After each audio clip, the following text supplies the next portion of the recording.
Miris, kembali gelar pemilu sementara krisis politik terus berlanjut di Israel.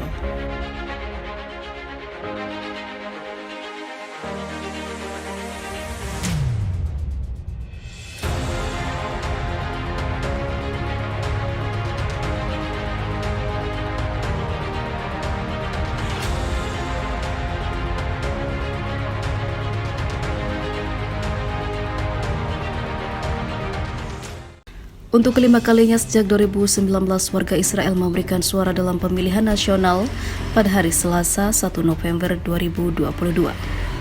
Pemilu ini diharapkan dapat memecahkan kebuntuan politik yang telah melumpuhkan Israel selama 3,5 tahun. Meskipun biaya hidup melonjak, ketegangan Israel-Palestina terus mendidih dan Iran masih menjadi ancaman utama.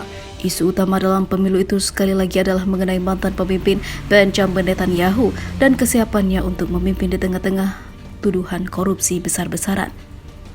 Pesaing utamanya adalah orang yang menyingkirkannya tahun lalu, pejabat Perdana Menteri Yair Lapid yang berhaluan tengah.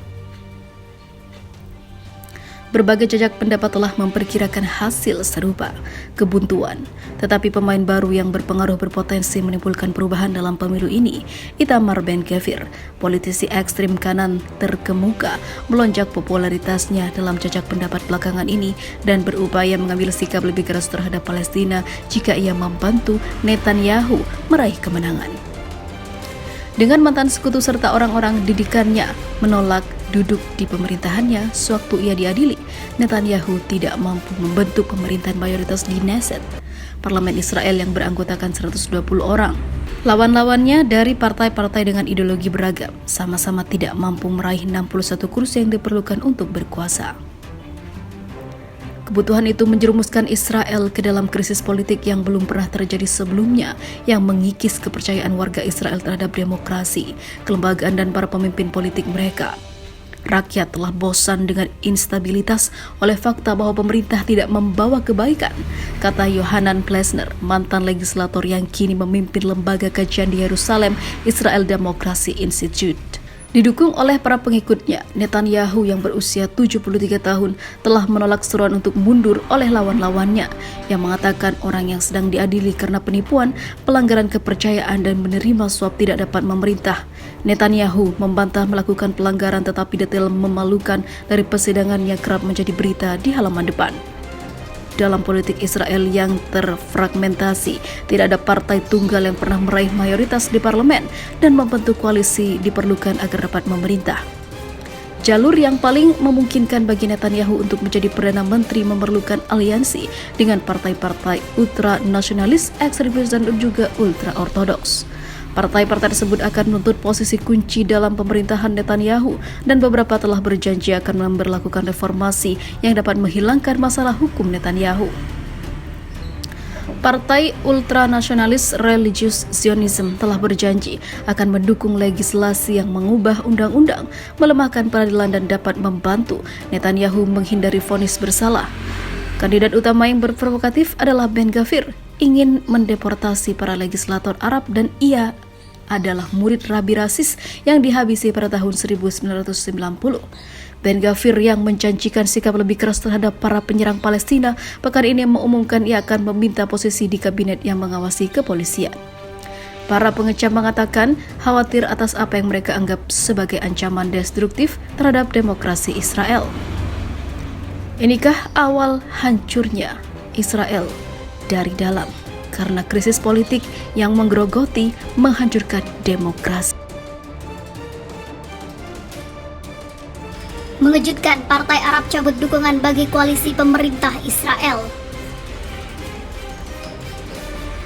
Aksi kepolisian Israel menghalau warga Palestina di Masjid Al-Aqsa mendorong Partai RAM Arab meninggalkan koalisi pemerintah yang ditopang mayoritas tipis di parlemen. Perkembangan ini berpotensi picu destabilisasi politik di Israel. Langkah Partai RAM menangguhkan dukungan bagi pemerintah Perdana Menteri Israel diumumkan pada Minggu kemarin. Keputusan itu dibuat menyusul tekanan dari konstituen dan juga kader partai yang menolak aksi kepolisian Israel menyusul eskalasi kekerasan di Yerusalem, lapor media lokal. Namun begitu, hengkangnya partai yang mewakili minoritas Arab Israel itu belum akan berdampak lantaran parlemen masih dalam masa libur dan belum akan bersidang hingga bulan mendatang. Menurut media, Perdana Menteri Israel berusaha meyakinkan rekan koalisinya itu demi menyelamatkan mayoritas tipis di parlemen. Isu ini menjadi pelik setelah mundurnya seorang kader partai Yasmina, pimpinan dari fraksi di parlemen karena masalah agama. Koalisi yang dibangun bersama Yair Lapid, seorang tokoh moderat, dan diperkuat oleh 7 partai kecil di spektrum kiri untuk pertama kalinya mendapat dukungan Partai Arab RAM. Aliansi politik itu terbentuk untuk menjatuhkan bekas Perdana Menteri Benjamin Netanyahu.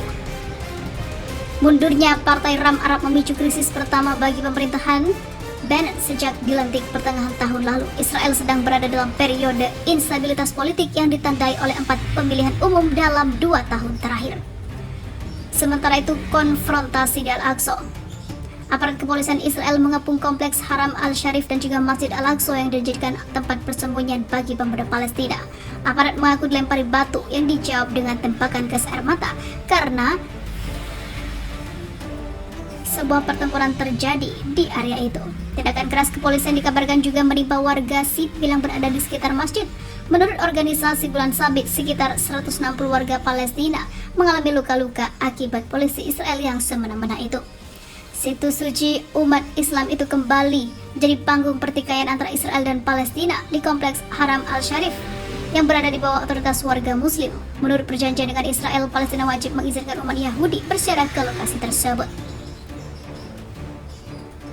Otoritas Palestina menuduh Perdana Menteri Israel ingin membelah 2 situs suci itu, layaknya Masjid Ibrahimi di Hebron yang berbagai tempat dengan sinagoga karena didirikan atas 2 gua Makpela, sebuah situs suci umat Yahudi. Tuduhan itu dilayangkan setelah Bennett memberikan kebebasan bagi kepolisian untuk memulihkan keterlibatan di Haram Al-Sharif demi menjaga keselamatan warga Yahudi yang ingin beribadah. Menanggapi hal tersebut, juru bicara otoritas Palestina Nabil Abu Rudainah mengatakan pernyataan itu adalah upaya melegitimasi gagasan membelah 2 Masjid Al-Aqsa, katanya, seperti dilansir dari Yerusalem Post. Kantor berita Palestina Wafa melaporkan Presiden Mahmud Abbas sudah membahas perkembangan di Yerusalem dengan Presiden Turki Recep Tayyip Erdogan. Kepada lawan bicaranya itu, dia mewanti-wanti terhadap bahaya yang picu muncul serangan bertubi-tubi terhadap Masjid Al-Aqsa.